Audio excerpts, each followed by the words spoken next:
Russell Wilson has voiced his frustrations with the Seahawks several times this offseason and has been the subject of trade rumors since. According to Adam Schefter, the Cowboys are one of 4 teams that Russ would be willing to be dealt to in a potential trade. Wilson's agent says he hasn't demanded a trade yet, but he has a no-trade clause so he can dictate where he'd potentially be traded. Although Dak Prescott is coming off a serious ankle injury, his lone playoff win came against Wilson and the Seahawks. LeVar, should Dallas pursue Russ instead of settling on Dak? I mean, it provides an intriguing storyline. The reason being is that if Dak is going for the amount of value for a contract that he's going for, and if they're heading towards a franchise tag, then do you embrace debate, like Lil Wayne said, and see if you can make something work where Dak and, say, something or something else goes to Seattle in exchange for Russell Wilson? It isn't beyond the realm of possibility. But if I am Dallas, I do want to keep and maintain Dak Prescott.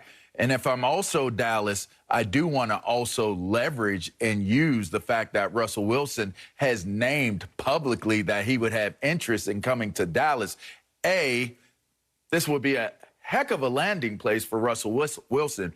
B, now if I'm Dallas, I say, hey, if we're going to go to this price that you want us to go to this price tag, Chris, I'm going to go get Russell Wilson because I know he's proven he's got Super Bowl appearance, has played at a high level, Hall of Fame caliber guy, and probably can give me at least 6 to 7 more years of great football left, which gives me a win now mentality. I leverage this against Dak Prescott, even if it seems to be ugly, spiteful, mean, unethical, not fair.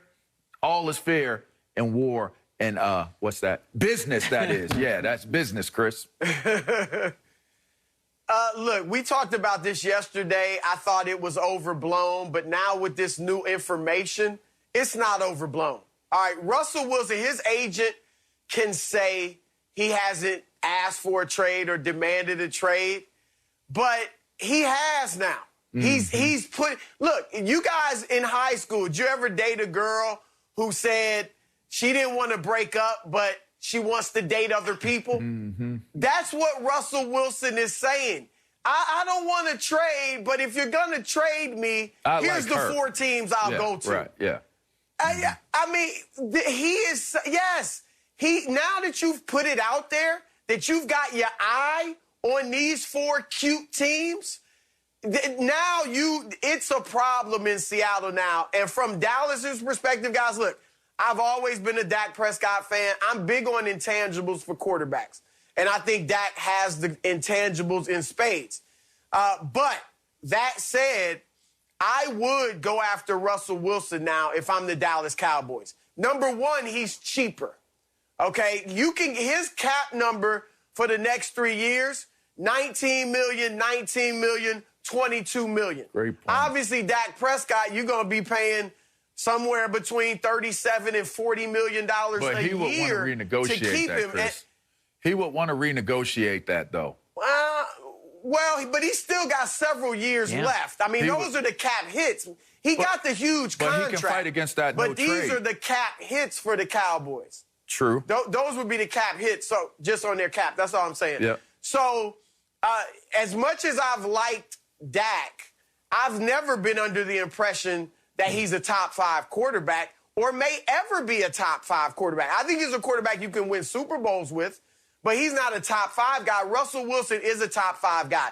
And what we know about Dak for sure, I've called him a game manager who can make plays, a playmaking game manager. So he manages the game, but unlike most game managers, he will make the big play sometimes with his legs or even with his arm. And when he had his most success in the league, when he was winning all these games and leading the Cowboys to the playoffs 2 of his first 3 years, he was a manager.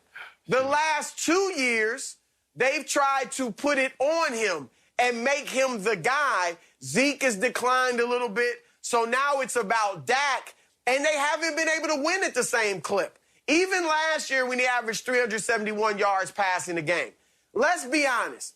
A lot of those yards came in the second half when the other teams had big leads. They were in a prevent, and Dallas was playing desperately to win the game. They scored 30 points in the second half against Atlanta.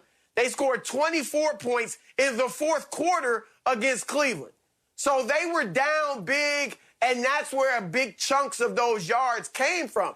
So I'm not, as much as I like Dak, I'm not convinced he can carry my team if I don't have awesome pieces around him. With Russ, we've watched Russ, guys, for the last 6 years carry the Seattle Seahawks to relevance, to the playoffs 8 of his 9 seasons. I get it.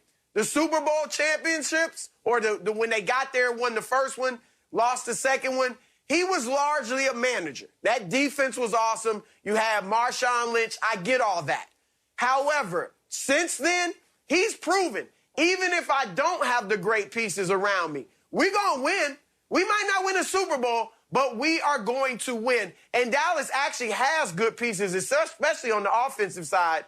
So you put Russell in there, now you're really talking about a team that can do something in the postseason. So, yes, if I'm the Cowboys, buy Dak.